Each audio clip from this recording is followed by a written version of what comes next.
안녕하세요. 뉴스반장입니다. 출범 초기부터 문재인 대통령과 이재명 대표를 타겟으로 한다.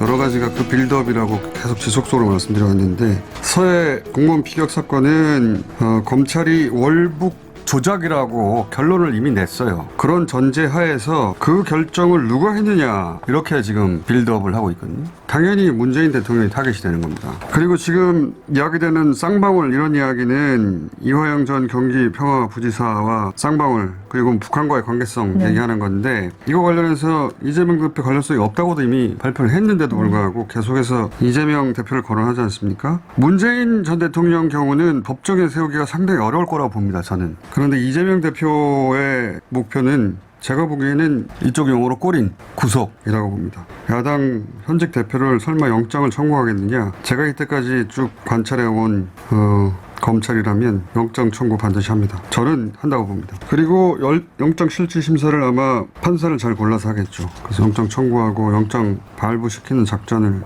펼칠 것이다. 그게 저는 목표라고 봅니다. 문재인 대통령 관련해서는 죄가 있다. 거기까지 가는 게 목표고 이재명 대표는 꼬린 구속이 목표라고 봅니다. 설마 그럴 것 같냐? 저는 그럴 거라고 봅니다. 그게 목표다. 제 추측입니다. 19일 TBS 김어준의 뉴스공장에서 김어준 총수가 한 예언입니다. 현재의 대한민국 검찰은 반드시 이재명을 구속시킬 것이다. 섬뜩하기만 한 이 예언은 점점 현실이 되어가고 있는데요. 김 총수의 예언은 그냥 말뿐인 예언이 아니었던 겁니다. 검찰이 이미 구속된 유동규 전 성남도시개발공사 기획본부장을 회유 압박하고 있다는 정황이 속속 드러나며 정치공작 수사를 벌이고 있다는 사실이 알려졌는데요. 또 이재명 더불어민주당 대표의 최측근으로 분류되는 김용 민주연구 부원장까지 긴급 체포하며 검찰의 칼끝이 이 대표를 정조준했습니다. 김총수의 예언이 한치의 오차도 없이 현재 진행 중인 거죠. 그는 윤석열 정부의 목표는 문재인 전 대통령과 이재명 대표를 구속시키는 것이라고 말했는데요. 검찰은 서해 공무원 피살 사건을 이미 월북 조작 사건으로 결론을 냈으며 결국 그 결정을 누가 했는가에 초점을 맞추고 있다고 부연했습니다. 하지만 문 전 대통령을 법정에 세우기는 어려울 것이라고 단언했는데요. 명확한 증거를 제시할 수 없기 때문인 거죠. 이걸 알면서 친북 프레임으로 여론을 조성하고 월북 조작 사건이 있었다는 정도로 마무리할 것으로 내다봤습니다. 이는 문재인 정부의 도덕성에 문제가 있다는 프레임을 씌우기 위한 건데요. 상대적으로 우위에 있어 보이는 전 정부를 깎아내리고 싶은 윤석열 검찰 공화국의 계략인 거죠.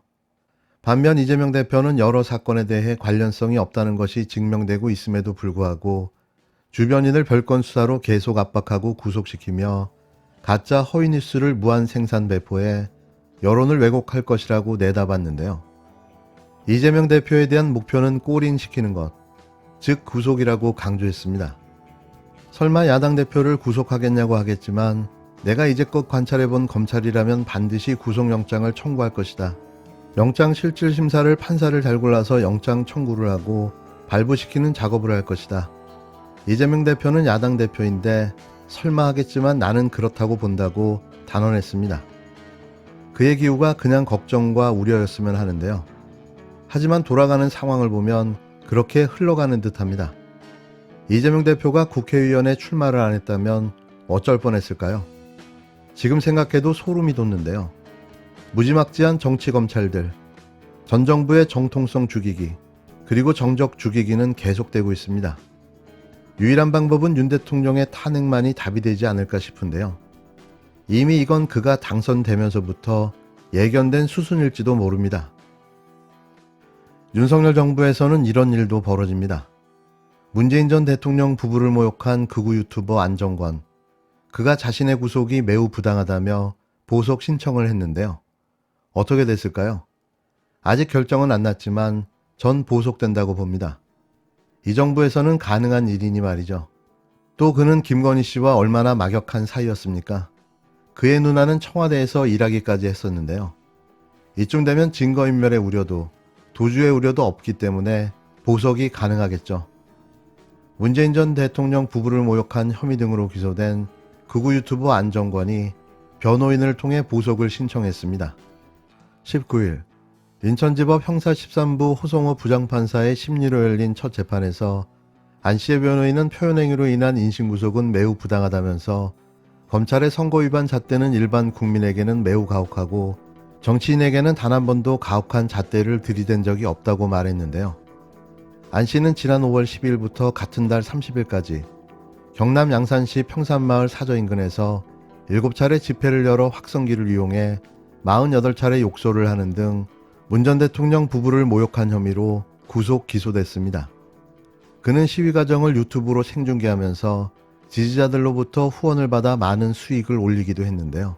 문 전 대통령 측은 지난 5월 참다 결국 안 씨를 모욕 등의 혐의로 고소했습니다.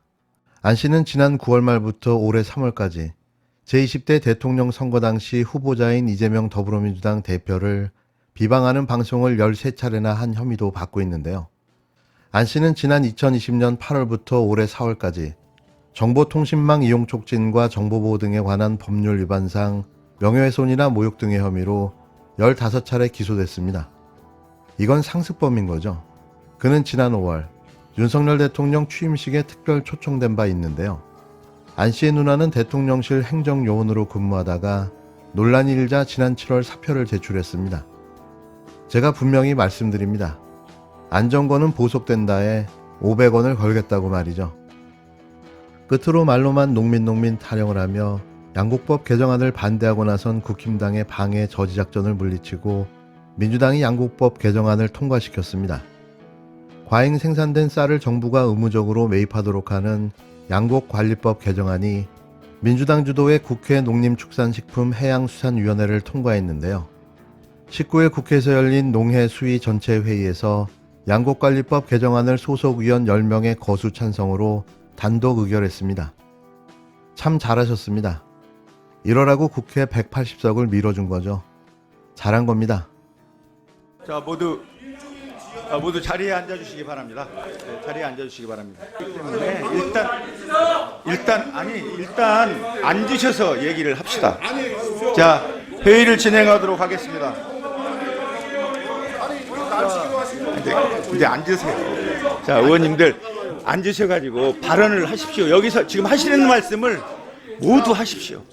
쌀 시장 격리 의무화는 겉으로는 굉장히 농민들을 위하는 것처럼 보이지만 실제로는 쌀 산업을 망치는 대표적인 포퓰리즘 정책입니다.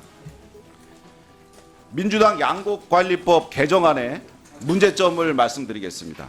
민주당은 계속해서 일방적으로 날치기 하면서 이 법안을 진행시키고 있습니다. 이때는 이재명 대표의 범죄 혐의가 언론에 초점이 되자 이것을 다른 이슈로 막아보기 위해서 논란을 야기하는 것으로밖에 볼 수 없습니다. 가장 약한 편에서 있는 약자들입니다. 이걸 간과해서는 안 된다고 말씀드리고 가격 문제도 문제지만 쌀 산업은 대한민국 그 쌀이 주식이고 또 생명산업이고 안보산업이라 했으면 양곡관리법 개정안이 반드시 저는 처리돼야 된다고 생각하니까 양곡관리법 일부 개정 법률안 대안을 우리 위원회 안으로 제안하고자 하는데 이의 없으십니까? 네, 해당 사안에 대해 이의가 있으므로 표결하도록 하겠습니다. 반대하시는 분 거수해 주시기 바랍니다. 유양건은 아니면 기권으로 처리를 하는 기권 찬성 10인 나머지 기권으로 하고 가결되었음을 선포합니다.